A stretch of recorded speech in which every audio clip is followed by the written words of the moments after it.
He immediately turned his attention to the task of defeating the Persians who had threatened Greece for over 200 years.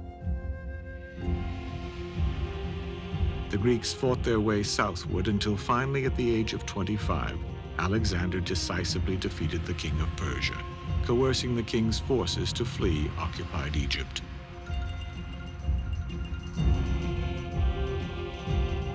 Shortly thereafter, Alexander entered Egypt as its liberator. He met no resistance and was promptly crowned pharaoh and became a god. Alexander was a highly intelligent individual, and in no country is his political acumen more concretely displayed than in Egypt. Certainly to his troops, while he was, of course, a king and a great warrior and a great man, he was not a god.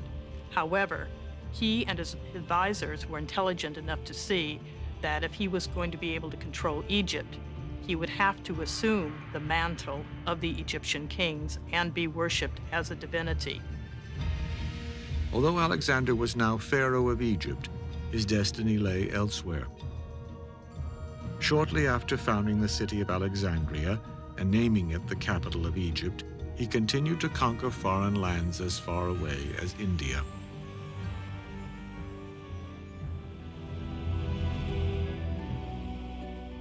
In 323 BC, however, Alexander, the survivor of many wounds, died of fever in Babylon. His empire, the largest the world had ever seen, was divided amongst his generals. Chief among them was his boyhood friend, Ptolemy. When Ptolemy laid claim to Egypt, it marked the beginning of the last Egyptian dynasty. A dynasty that would found the greatest institution of learning ever seen, build one of the 7 wonders of the world, and produce the most famous queen in history.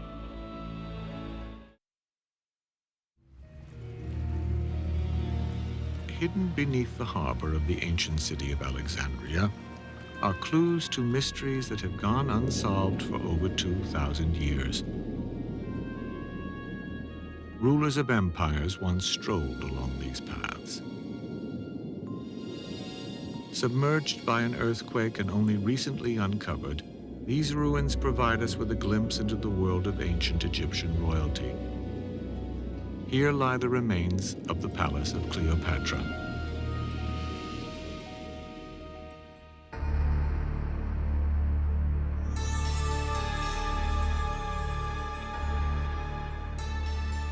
The final chapter in the story of the greatest pharaohs began in the year 323 BC. It was in that year Alexander the Great's general, Ptolemy I, laid claim to Egypt. Later he crowned himself pharaoh and became the first king of the 32nd dynasty, the Egyptian dynasty of the Ptolemies. The Ptolemies were a fairly successful line of Egyptian pharaohs in the sense that they maintained a prosperous country through most of the period of their rule. They maintained the traditional religion as well as practicing Greek religion. There are lots of temples in which the walls are covered with traditional images of Ptolemaic rulers. So it is the last great phase of Egyptian kingship, actually, and it's not an inglorious ending. Like the great pharaohs before them, the Ptolemies were builders. They are best remembered for their monument to learning, the Alexandria Library.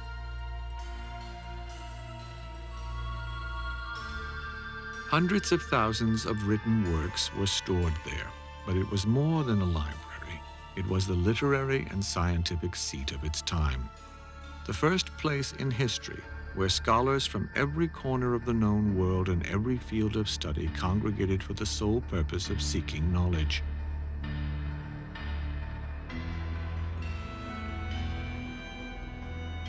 The Ptolemies also built the lighthouse of Alexandria, similar in design to the smaller lighthouse which they also built. It was the last of the 7 wonders of the ancient world.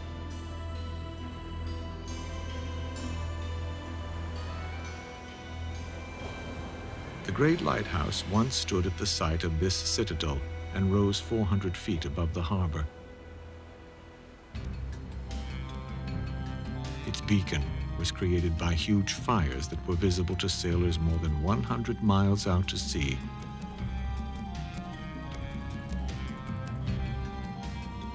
Despite early successes, family rivalries, political strife, and economic decline began to weaken the Ptolemies.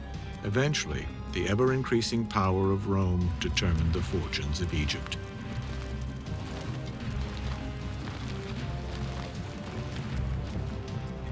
By the middle of the last century BC, the Ptolemies were rulers of Egypt in name only.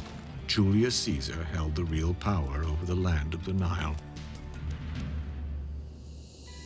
In the year 51 BC, Ptolemy XII willed the throne of Egypt to his 18-year-old daughter, the seventh Ptolemy to be named Cleopatra.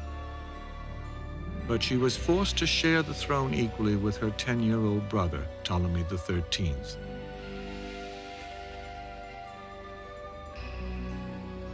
Cleopatra was born in 69 BC.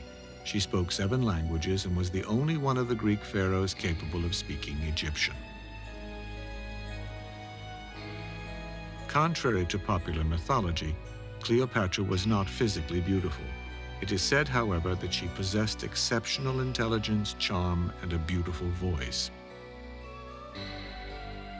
The great philosopher Plutarch once wrote, "It was a delight merely to hear the sound of her voice, with which, like an instrument of many strings, she could pass from one language to another, so that in her interviews with barbarians, she seldom required an interpreter."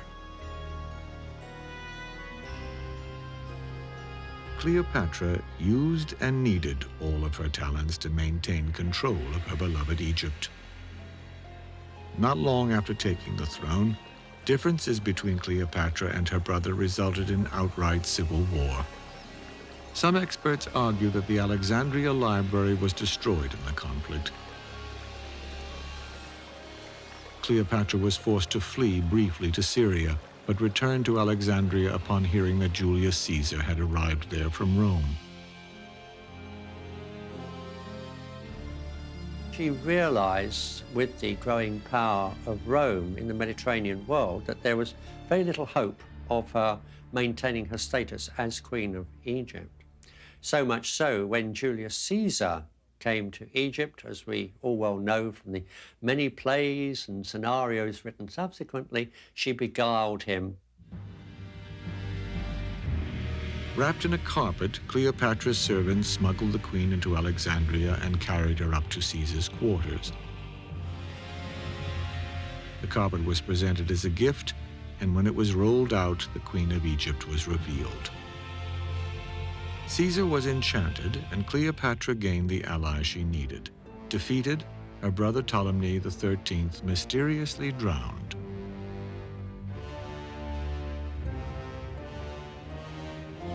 Caesar returned to Rome only weeks later, leaving Cleopatra pregnant with his son, Caesarion. But after a year had passed, he requested her presence. Cleopatra's appearance in Rome was an outrage, and combined with Caesar's feuds with the Roman Senate, led to his assassination in 44 BC. Cleopatra returned to Egypt while the power vacuum left by Caesar's death was being filled by his great-grandnephew Octavian and one of Caesar's former consuls, Mark Antony. But their joint rule proved to be unworkable, and Mark Antony began to look to Egypt and Cleopatra for support. When Antony and Cleopatra met, her charm and ability to discuss subjects reserved for men captivated yet another Roman general.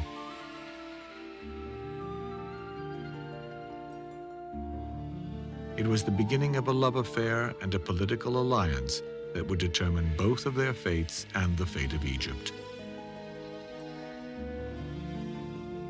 Although Antony did return to Rome in an attempt to mend his differences with Octavian, the trip was unsuccessful and he rejoined Cleopatra for good.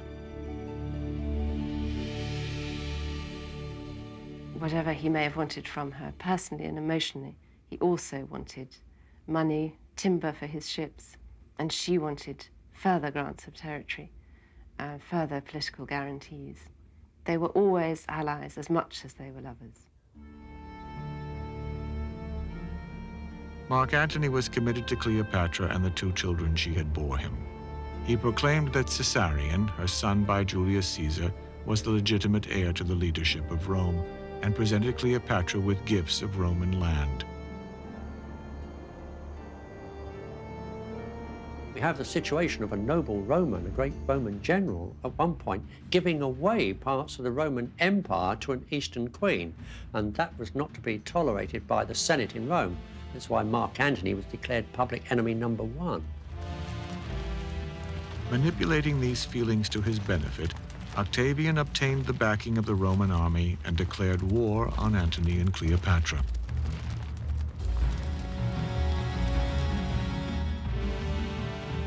The forces of Octavian met the navy of Antony and Cleopatra at the Sea Battle of Actium in 31 BC.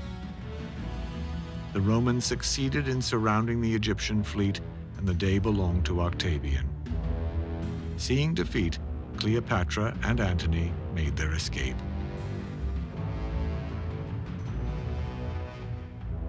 Within a year, the Roman fleet entered Alexandria's harbor, and the Egyptian forces surrendered. Mark Antony knew what his fate would be, and he took the noble Roman way out. He fell upon his sword and committed suicide. Cleopatra knew what her fate would be.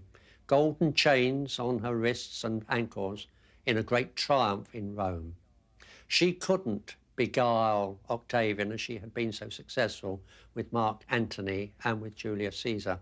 Octavian intended to be master of the Roman world. Ancient sources tell us Antony died in Cleopatra's arms. She too was prepared to die by her own hand.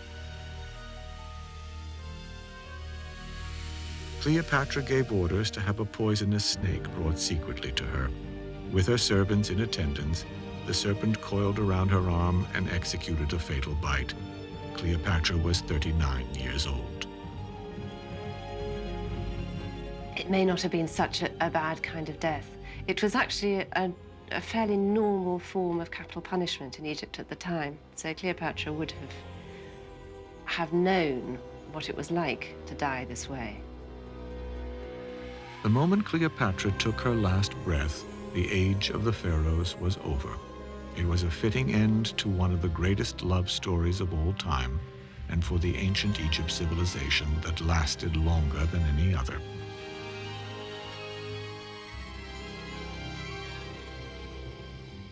It is true that Egyptian Roman overlords continued Egyptian ritual, appeared as pharaohs, and built temples to the gods.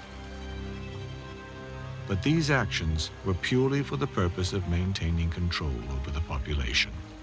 In reality, Egypt was just another territory, a rich land to be drained of its resources for the benefit of Rome. Unattended, the shrines and monuments built over a period of 3 millennia were forgotten. What wasn't defaced or looted lay helpless against the relentless wind and sand. Their colors were erased and their forms buried beneath the surface of the desert.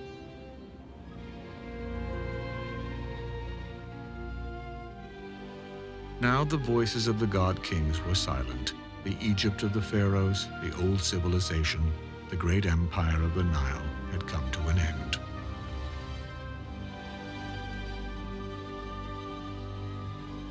But after all attempts by man and nature to destroy what the ancients had built, the legacy of the kings and queens of Egypt has survived. Their faces testify to the ageless glory of human nature and reveal how little it has changed since the time of the god-kings, the giants, the greatest pharaohs.